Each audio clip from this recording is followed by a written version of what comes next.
Hello అందరికీ welcome back to my channel Siri Rajanala. అందరు బాగున్నారా? నేనైతే చాలా బాగున్నానండి. ఇవాళ కూడా ఒక వీడియోతో మీ ముందుకు వచ్చేసాను. ఆ వీడియో ఏంటంటే మా పల్లెలో గంగమ్మ జాతర చేస్తారు. ఇయర్లీ వన్స్ చేస్తారనమాట. సో ఒక్కొక్కరి సైడ్ ఒకలాగా చేస్తారు. మా పల్లెలో ఎలా చేస్తారు అమ్మవారికి అనేది నేను ఈ వీడియోలో అయితే మీకు చూపించిపోతున్నాను, చూసేయండి. సో ఫస్ట్ ఇలా ఫ్లవర్స్ అయితే ఇలా మనం రెడీ చేసుకోవాలి. అదే బోనం చేయడానికి చలివిడితో చేస్తారనమాట. ఎవరెవరి స్టైల్లో వాళ్ళు చేసుకుంటారు. మా సైడ్ అయితే మోస్ట్లీ ఇలా చేస్తారు. ఇదైతే మా అత్త చాలా స్పెషల్. మా అత్త ఇలా చేసిందనమాట.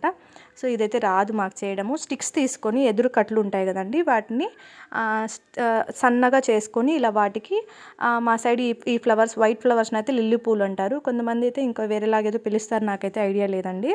సో వాటిని స్టిక్కి చుట్టుకునేసి, అలానే రోజాస్ కూడా స్టిక్ చుట్టుకునేసి అలా ఒక 4 స్టిక్స్ చేసి పెట్టుకోవాలన్నమాట.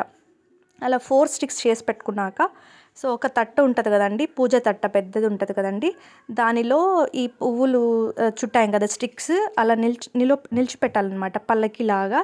సో అలా నిలబెట్టాలంటే కుదరదు కదండి, పడిపోతుంది కదా. సో అందుకని మా అత్త ఏం చేశారంటే మైదా పిండి ఉంటుంది కదా, అది బాగా కలిపేసి 4 స్టాండ్స్ లాగా పెట్టడానికి 4 పెట్టిందనమాట. ఆ 4 పెట్టిన చోట చూడండి, చూసారా, అలా స్టిక్స్ అక్కడ పెట్టింది 4. అలా పెట్టినప్పుడు పైన ఒక దారంతో కట్టేస్తే ఒక గోపురం లాగా ఇలా కట్టేసింది చూడండి ఒకసారి. ఇలా కట్టడం వల్ల గోపురం లాగా ఉండిపోద్ది. ఈ గోపురం మధ్యలో ఇలా చలివిడి చేస్తామండి. దీన్ని చలివిడి అంటారు మా సైడ్. కొంతమంది సైడ్ చలిబిండి అంటారు, కొంత సైడ్ చలివిడి అంటారు కదండి. సో ఇలా చేసుకుంటారు అమ్మవారికి. యాక్చువల్గా 3 చేస్తారనమాట, ఒకటే చెయ్యరు. ఈ చిన్ని వచ్చి అమ్మవారి దగ్గర పెట్టేస్తారు. ఫైనల్గా చూడండి డెకరేషన్ అయితే ఇలా చేసింది, అత్త చేసింది. ఇదైతే నాకైతే చేయడం రాలేదు, కానీ ఆమె అయితే చాలా గంటలు తీసుకునింది. ఇది అయితే పాపం రెడీ చేయడానికి చాలా కష్టపడింది మా అత్త అయితే. సో మా అత్త కష్టపడడం, నేను వీడియో తీసుకోవడం అనమాట, అంతే. సో ఫైనల్గా చూసారా లుక్ అయితే ఇలా అనమాట. ఒక్కొక్కరు ఒకలాగా చేస్తారు. మా అత్త అయితే అందరికంటే స్పెషల్గా మా చలివిడి బోనం ఉండాలి అని చెప్పి మా అత్త అయితే ఇలా చేసిందనమాట. సో అలా చలివిడి చేశాక దానికి పసుపు దారం కడతారు, పసుపు కుంకుమ కూడా పెడతారనమాట. ఆ మధ్యలో తలంపాకులు పెట్టారు కదా, ఆ తలంపాకులు ఏమంటే దీపం మధ్యలో పెట్టడానికి, ఆరిపోకుండా గాలి వస్తే ఆరిపోకుండా ఆ తమలపాకులు అనేది పెట్టారనమాట.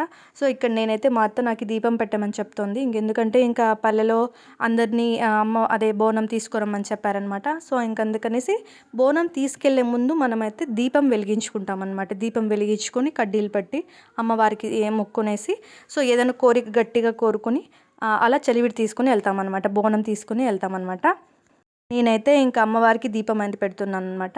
మా అత్త చెప్తుంది అలా కాదు అని, కడ్డీలు ఉంటాయి కదా వాటిని అలా అంటించాలి అని చూపిస్తుంది. చూసారా, దీపం కూడా పెట్టేసాను. ఆ దీపం ఆరిపోకుండా ఆ తమలపాకులు సైడ్ మా అత్త ఆ పుల్లలు చెక్కి అలా పెట్టిందనమాట. సో అలా అయితే అప్పుడు గాలి వస్తూ ఉంటుంది కదా. మార్నింగ్ మేము ఎప్పుడు 4కి 5 o'clockకి అలా అమ్మవారికి అయితే బోనాలు ఎత్తుతారు మా పల్లెలో. సో ఇలా అమ్మవారికి ఎత్తేటప్పుడు దీపం పెట్టి ఇంకా కడ్డీలు తిప్పేసి అట్లనే ఇంకా తీసుకొని వెళ్తామన్నమాట. సో అప్పుడు ఎవరికైనా కోరికలు ఉన్నా కోరుకుని ఒక ముక్కుబడులు చేసుకుంటామంటారు కదండి. సో అలా అనమాట. నాకు చేయడం రాలేదు. మా అత్త ఇంకా ఎక్కడెక్కడ పెట్టాలి అనేసి అలా పెడుతుందనమాట. సో తర్వాత నేను కూడా ఇంకా అమ్మవారికి మొక్కుకునేసి గట్టిగా ఒక గట్టి కోరుకున్నాను అనమాట. సో ఇంకా అమ్మవారికి తీసుకెళ్తామన్నమాట. అంటే ఒక్కొక్కరు ఇంటి దగ్గర నుంచి అట్లా వస్తారు. ఫస్ట్ ఎగదాల నుంచి అనమాట వస్తారు. మా ఇల్లు దిగదాలు ఉంటుందన్నమాట. సో చూసారా ఇలా దీపాలు 3 పెడతామన్నమాట. లోపల చూసారా, లోపల దీపము, ఈ ఫ్లవర్స్ అంతా ఇలా డెకరేషన్, ఇలా అది వెళ్ళపోకుండా ఇంకొక ఫ్లవర్స్తో సన్నజాజులతో అయితే మా అత్త చుట్టింది. మా అమ్మ కూడా చూపిస్తుంది ఇలా తీసుకోవాలని. ఇంకా నేనైతే ఎత్తుకోవడానికి సిద్ధంగా ఉన్నాను అనమాట. చుట్ట పెడతారు టవల్తో, తల మీద అట్లనే పెట్టుకోరు కాబట్టి. సో టవల్తో చుట్ట పెట్టి ఇంకా తల మీద అమ్మ వాళ్ళు బోనం అనేది ఎత్తుతారనమాట. సో ఇలా ఎత్తుకున్నాక అమ్మ ఎత్తుతుంది చూడండి. సో అలా ఎత్తుకున్నాక యాక్చువల్గా మా పల్లెలో మేము ఈసారి మా బోనం మాత్రమే చాలా అందరికంటే స్పెషల్గా ఉన్నింది. చూసారా, అదే అనమాట పూజ తట్ట. దాంట్లో యాక్చువల్గా అలా పెట్టుకోవడానికి ఆ తట్టలో తీసుకెళ్తారు. కొంతమంది అయితే ఒక బుట్ట తీసుకుంటారనమాట. అలా ఎవరి ఇష్టం వాళ్ళది అలా తీసుకుంటారు. ఇంకా మేమైతే స్టార్ట్ అయ్యామన్నమాట. ఒక్కొక్క ఇంటి దగ్గర నుంచి ఒక్కొక్క ఇల్లు, ఒక్కొక్క వాళ్ళు వెళ్తారనమాట. మా ఇల్లు కొంచెం ఇటు చివరిగా ఉంటుంది.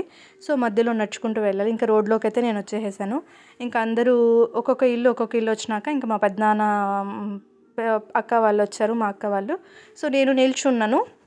ఇంకా బోనం చూడండి ఇలా అయితే అప్పుడే ఇంకా మా అన్నయ్య అయితే వచ్చారు. మా అన్నయ్య నేను బోనం ఎత్తుకొచ్చాక ఇంకా అందరితో ఇలా ఒకరి తర్వాత ఒకరు ఇలా వెళ్తూ ఉంటారనమాట. సో ఎందుకంటే ఎగదాల నుంచి వచ్చిన వాళ్ళు కూడా అంతే, ఒక్కొక్క ఇల్లు అలా వస్తారు. మా ఇల్లు కూడా లాస్ట్లో అనమాట. ఇంకా మా పెద్దనాన్న వాళ్ళు ఫస్ట్, తర్వాత మేము, ఎందుకంటే ఒక్కొక్క ఇల్లు తర్వాత కదా, అలా చిన్న పెద్ద అట్లా కూడా చూసుకుంటారు ఇక్కడ కూడా.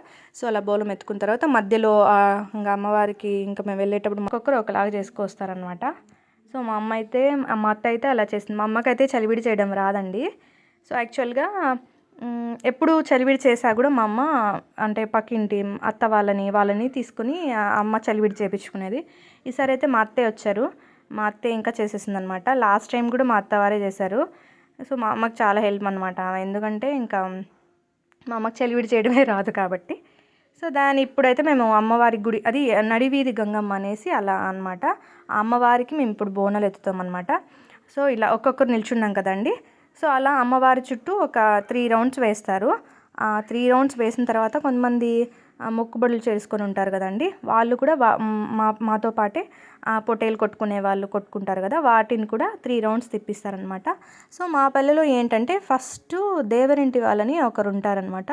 ఫస్ట్ ఏదైనా కానీ వాళ్ళే ఫస్ట్ చేస్తారు. సో వాళ్ళ దగ్గర నుంచి అమ్మవారికి కానీ ఏదైనా గుడిలో కానీ ఏదైనా పూజ కానీ అలా చేస్తారనమాట.